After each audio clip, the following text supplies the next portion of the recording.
Creating good assignments is a really complex task. So Vicky talked a lot about how she could reframe anything as an argument, and we found that that was really true, that really a lot of the work people were doing could be reframed as argument.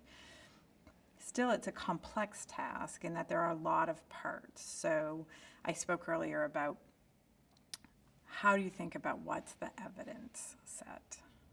Like, that's a whole set of complexity. How much evidence do you give kids? How much is dead on to the question?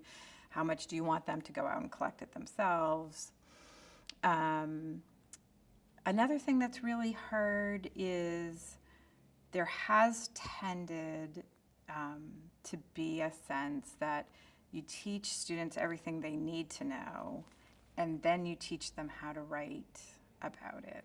And we have been really trying to help teachers see those as integrated practices. So you start thinking at the moment you're collecting the data, for instance, about how to organize that data for the purpose that you're going to need to use it for later.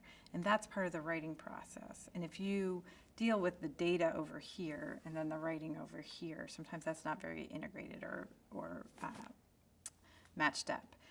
The more that the project has gone on, the more we've seen teachers integrate the processes of, we saw Vicky's kids today practicing over and over again. I observed that is connected to Newton's law. Through my reasoning, I'm going to reason a connection. Practicing that again and again and again. That's practicing writing, though they did it orally. It's really practicing the composition of this thought process, which they're going to have to do in writing at the end. That's an example, I think, of really integrating the writing process throughout the learning process.